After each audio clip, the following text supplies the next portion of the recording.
तो आज हम सी प्रोग्रामिंग का ये बेसिक सा कोड रन करेंगे और उसे समझेंगे। सबसे पहले इसमें है हैश इंक्लूड। हैश इंक्लूड का मतलब होता है कि हैश इंक्लूड कंपाइलर से कहता है कि भाई एक फाइल इंक्लूड कर दो। इंक्लूड का मतलब है जोड़ना। तो हैश इंक्लूड कंपाइलर से कहता है कि भाई एक फाइल इंक्लूड कर दो। इंक्लूड का मतलब जोड़ना, अभी समझिए। फिर stdio.h, stdio.h एक हेडर फाइल होती है। इसमें printf और scanf इसी में होते हैं। तो stdio.h का मतलब होता है हेडर फाइल। std का मतलब होता है स्टैंडर्ड। io का मतलब होता है इनपुट आउटपुट। .h का मतलब होता है हेडर फाइल। तो अब ये इंट आ गया। इंट क्या है? इंट रिटर्न टाइप है। ये प्रोग्राम के एंड में कोई रिटर्न नंबर देगा या कोई टेक्स्ट या कोई भी वैल्यू रिटर्न देगा तो इंट इसीलिए लिखा जाता है। मेन का मतलब है कि प्रोग्राम अपना यहीं से स्टार्ट होता है। ये मेन एक फंक्शन है और अपना मेन फंक्शन का मतलब होता है कि प्रोग्राम यहीं से स्टार्ट हो रहा है। और ये ब्रैकेट, ब्रैकेट का मतलब होता है ओपनिंग ब्रैकेट में जितने भी स्टेटमेंट लिखे जाते हैं सी लैंग्वेज में सब के सब ओपनिंग ब्रैकेट के अंदर लिखे जाते हैं। तो स्टेटमेंट लिखने के लिए मेन फंक्शन के आगे ओपनिंग ब्रैकेट लगाना जरूरी है, क्योंकि जितने भी स्टेटमेंट लिखे जाएंगे सब के सब ओपनिंग ब्रैकेट के अंदर लिखे जाएंगे।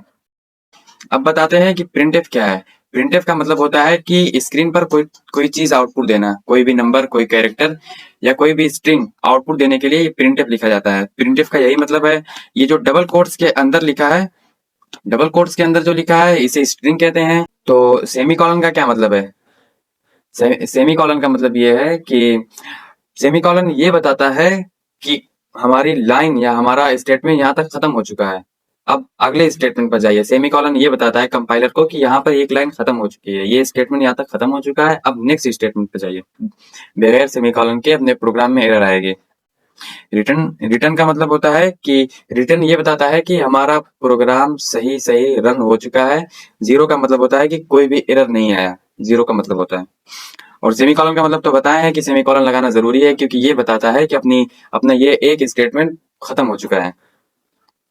और ये क्लोजिंग ब्रैकेट है, ये क्लोजिंग ब्रैकेट है। ओपनिंग ब्रैकेट अगर लगा है तो क्लोजिंग ब्रैकेट भी लगेगा। और मेन फंक्शन के आगे ओपनिंग ब्रैकेट लगता है, क्योंकि इस ओपनिंग ब्रैकेट के अंदर जितने भी स्टेटमेंट रहते हैं सब के सब ओपनिंग ब्रैकेट के अंदर लिखे जाते हैं। जब स्टेटमेंट लिख चुका होता है, स्टेटमेंट खत्म हो चुका होता है, तब हम ये क्लोजिंग ब्रैकेट से बंद कर देते हैं। तो हम प्रोग्राम रन करते हैं। तो ये हमारा सिंपल सा हेलो वर्ल्ड प्रिंट हो गया है। यही हमें प्रिंट करवाना था, क्योंकि हम प्रिंटफ के अंदर अगर कुछ भी देंगे, डबल कोट्स के अंदर, डबल कोट्स के अंदर अगर हम कुछ भी देंगे तो वो प्रिंट होगा, वो as it is same same print होगा, हमारी स्क्रीन पर आ जाएगा। तो ये हेलो वर्ल्ड प्रिंट हो गया है। तो आज के लिए हम यहीं तक समझते हैं। अगली वीडियो में हम और भी अच्छे से समझेंगे इसके बारे में।